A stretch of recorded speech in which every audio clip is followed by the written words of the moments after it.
Muy buenas noches, compañeros y docente. Mi nombre es Lady Joana Peñalosa Silva y en este caso vamos a ver lo que es el razonamiento inductivo y deductivo. Lo vamos a ver en paralelo para que así podamos analizar cuál es la diferencia, ¿cierto? Entonces vamos a empezar con razonamiento inductivo. El razonamiento inductivo parte de la experiencia, lo que estamos observando en ese momento. Entonces, la premisa o la proposición es de lo que está saliendo en este momento, en el instante. Tiene una conclusión que es generalizar. ¿Qué es lo que pasa con el razonamiento inductivo? El razonamiento inductivo, por su proposición, como ya lo explicamos, que se basa en lo que se está viendo en el momento, podemos decir que es verídica, ¿sí? Solamente con nuestros argumentos. Pero cuando llegamos a una conclusión, es aquí donde nos damos cuenta que no es verídica. ¿Por qué? Porque ella se somete a comprobación científica. Vale. ¿Para qué más nos sirve el razonamiento inductivo? Nos sirve para iniciar una nueva investigación, para hacer predicciones, nos aporta información, ¿cierto? Pero ella tiende a ser errónea ya al final en lo que podamos concluir. ¿Por qué? Porque se debe someter a comprobación. En el razonamiento deductivo es todo lo contrario, ¿sí? Tenemos una conclusión que es específica, ¿sí? Y su proposición y conclusión siempre va a ser verdadera. ¿Por qué? Porque tiene un argumento que por ley, ¿sí?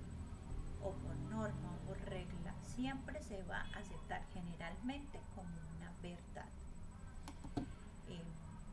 Se utiliza también para comprender fenómenos específicos, pero no aporta información nueva y nada más confirma lo que dice la proposición. ¿Sí? Por ley y norma general siempre va a ser verdadero. ¿Sí?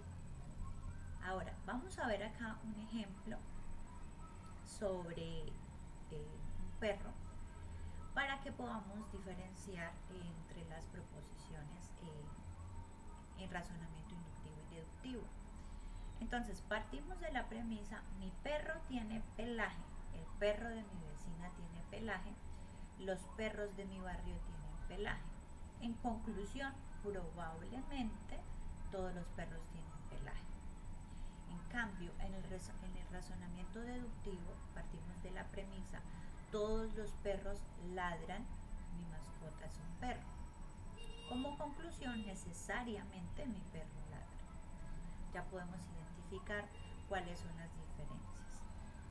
Características del razonamiento inductivo, pues son ampliativas, ¿cierto? Quiere decir que tiene una conclusión que aporta información, ¿sí?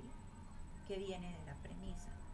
Son fiables, ya que es un argumento que se define o se desemboca de lo observable, pero también ya mencionamos que en las conclusiones podemos determinar que debe ser estudiada más adelante. Entonces, por eso el concepto de falible.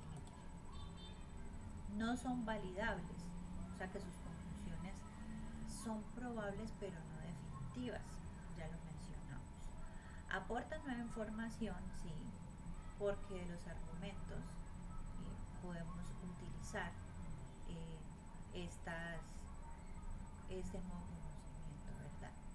Ahora, en las características del razonamiento deductivo, su premisa es verdadera, ya lo mencionamos, que no aporta nueva información, porque simplemente todo se aplica, todo es general, ¿sí? Sus conclusiones se consideran válidas y pueden generar falacias.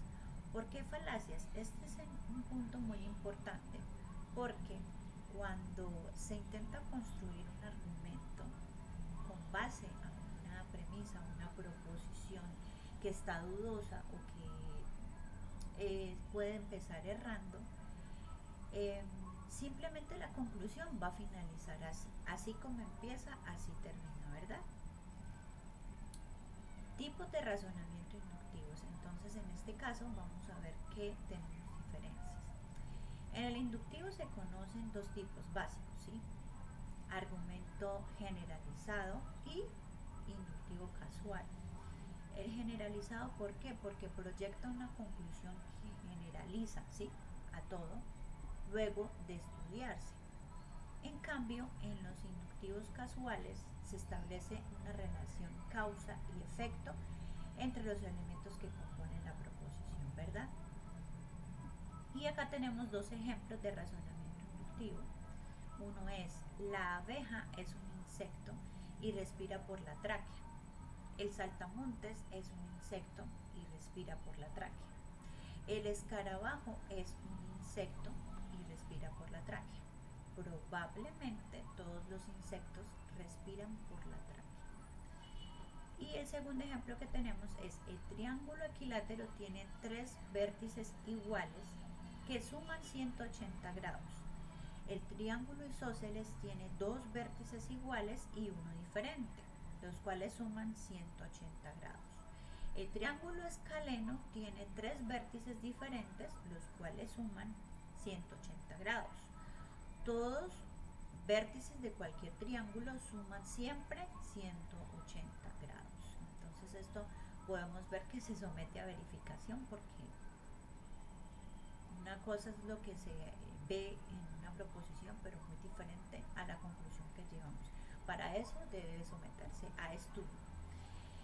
En tipos de razonamiento inductivo, se componen de una premisa que se divide en dos partes y una conclusión, ¿sí?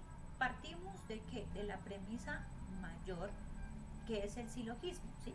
Es la primera parte. Y la segunda parte se considera una parte menor, ¿sí? Vamos a ver un ejemplo de lo que es la primera parte. Entonces vemos que la premisa mayor: todas las bacterias son organismos unicelulares. Premisa menor: la Escherichia coli es una bacteria. Y conclusión: la Escherichia coli es un organismo unicelular. Afirmación del antecedente. El antecedente y la negación del consecuente vienen ya siendo las dos partes de la premisa, ¿no? Y después vamos a detectar con unos ejemplos las conclusiones. Entonces, afirmación del antecedente. La primera parte se la propone una condición, ¿cierto? Y la segunda la confirma. En la negación del consecuente, la primera parte de la premisa es condicional, pero la segunda la rechaza. En este caso vamos a ver un ejemplo y vamos a ver la premisa 1. Si hay una infección, el paciente debe presentar fiebre. Premisa 2. No hay fiebre. Conclusión: el paciente no padece una infección. ¿Sí? Entonces, ya para concluir, vamos a ver en sí, en pocas palabras, qué es lo que diferencia el razonamiento inductivo del deductivo, ¿sí? El razonamiento inductivo ocurre cuando la observación de fenómenos repetidos en la muestra de casos o en el momento de estudio conduce a una conclusión general que es probable, pero no válida por sí misma, ¿sí? En cambio, el razonamiento deductivo parte de una verdad, un principio general que se acepta como verdadero para formular una conclusión específica sobre un fenómeno. Entonces, partiendo de esto, ya sabemos cuál es la diferencia, para qué se usa en cada caso, cuáles son las partes positivas y las partes negativas de los diferentes razonamientos que existen se puede decir que en una investigación científica, ¿verdad? Ya hemos concluido con la exposición. Muchas gracias, queridos compañeros y docente. Muy buenas noches. Buenas, mi nombre es Joan Camilo Yamá Carvajal y yo les voy a hablar sobre el punto A, la cual corresponde al razonamiento lógico y el razonamiento abstracto. Muy bien, ¿qué es el razonamiento abstracto? Hay que tener en cuenta que esta nos permite evaluar nuestras capacidades a la hora de resolver algún problema lógico. Hay que tener en cuenta que el razonamiento abstracto como el razonamiento verbal nos permite evaluar de forma más detallada, y hay que tener en cuenta también que son la base de habilidades cognitivas. Un claro ejemplo es cuando hablamos de alguna fortaleza en la cual nos ayuda a evaluar de forma razonable algún ejercicio, ya sea gráfico, de letras, figuras o números. Hay que tener en cuenta que esta hay que complementarla. Entonces, ¿qué es el razonamiento abstracto? El razonamiento abstracto es la capacidad de aislar los conceptos para así poder identificarlas y tener ya una clara observación e imaginación a la hora de resolverlos. Bien, entonces vamos a hablar sobre el razonamiento lógico. ¿Qué es el razonamiento lógico? Bien, es un proceso mental que nos implica mucho la lógica. Mediante esta clase de razonamiento podemos deducir o definir ya sea una determinación verdadera, falsa o posible.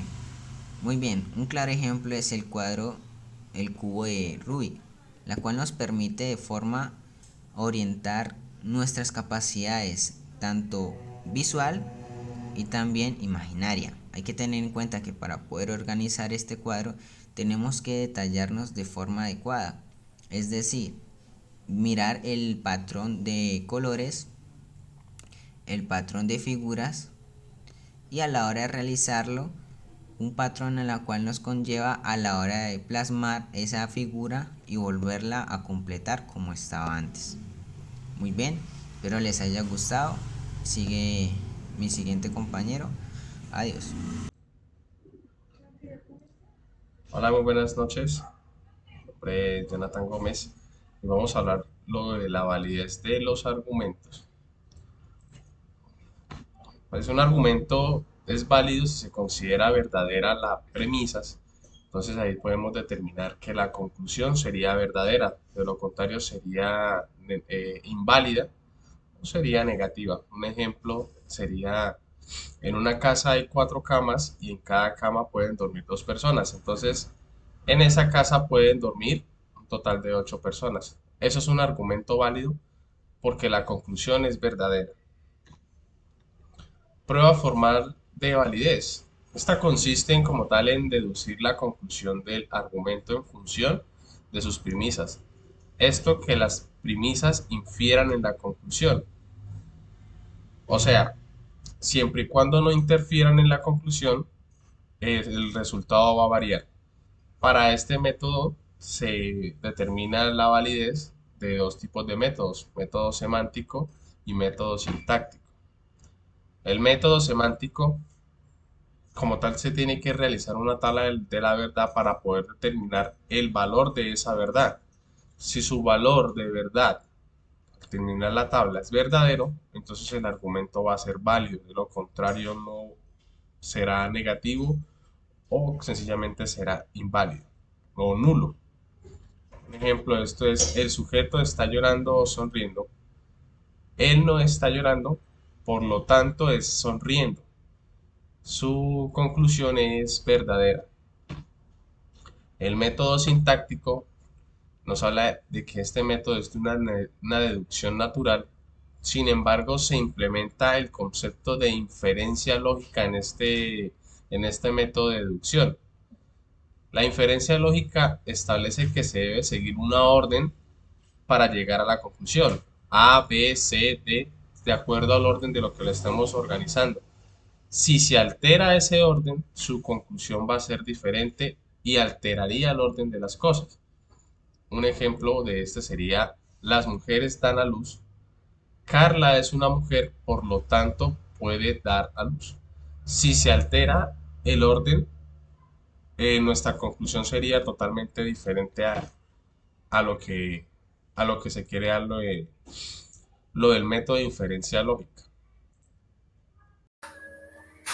Hola, mi nombre es Mónica Vargas. Les voy a hablar de los métodos semánticos y sintácticos. Definición de método semántico. Entonces, este método consiste en el uso de las tablas de verdad para saber el valor de verdad de la conclusión. ya que en un argumento válido donde las conclusiones es una consecuencia lógica de las premisas. Si las premisas son verdaderas, la conclusión no puede ser falsa. La forma de demostrar la validez del argumento usando el método semántico es: 1. Es escribir el argumento deductivo en lenguaje simbólico utilizando la lógica proposicional. 2. Se hace una tabla de verdad para estas proposiciones para determinar el valor de verdad del argumento deductivo. Y 3. Se examina el valor de verdad. Si su valor es verdadero, entonces el argumento deductivo es válido. Un ejemplo, entonces en el argumento deductivo es: la premisa 1 sería todas las plantas realizan fotosíntesis. Premisa 2, la albahaca es una planta. Y en conclusión, por lo tanto, la albahaca realiza fotosíntesis. Entonces acá, en este ejemplo, decimos que lo primero que se debe hacer es identificar las proposiciones sí. Entonces, P, en este caso P sería todas las plantas realizan fotosíntesis. Q, la albahaca es una planta. Y la conclusión como tal, entonces sería lo cual se escribe el argumento deductivo. Todas es P o Q, la albahaca es P, por lo tanto, Q, o sea, por lo tanto, la albahaca realiza fotosíntesis. Otro ejemplo es: el subterráneo funciona bien en París. El subterráneo funciona bien en Nueva York. Y la conclusión: el subterráneo funciona bien en muchas ciudades. El lenguaje simbólico y la tabla de verdad para este ejemplo, para estos ejemplos, sería esta. Entonces acá logramos concluir que todas es verdaderas, las conclusiones son verdaderas.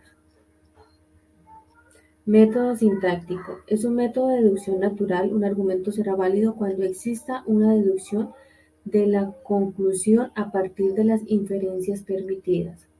En base a esto, las reglas de inferencia son una forma lógica que a través de una función que toma premisas analizando su síntesis y devuelven una conclusión o varias. Siguiendo la lógica, la idea establece la dirección que se seguirá. Consiste en una serie de pasos ordenados, los cuales serían los siguientes. 1. La inferencia establece que para llegar a una conclusión se debe tener un cierto orden. Entonces A, B, C. Y si ese orden se encuentra alterado, se puede llegar a una conclusión equivocada. 2. Es la mente la que establece la evaluación lógica de los conceptos que te permiten llegar a una conclusión. 3. Dependiendo del orden o colocación, estas ideas pueden provocar pensamientos que, aunque pueden ir ligados, pueden llegar a una conclusión diferente a lo que se esperaba inicialmente. Entonces los ejemplos es acá 1. El sol es caliente, el mar es soleado, por lo tanto el sol es caliente y el mar es soleado. Entonces acá unimos las dos proposiciones. Acá la vaca vuela, Lola es una vaca y en conclusión la vaca vuela. Lola vuela. Otro ejemplo es: los perros ladran, Jacobo es un perro y en conclusión Jacobo ladra. Muchas gracias.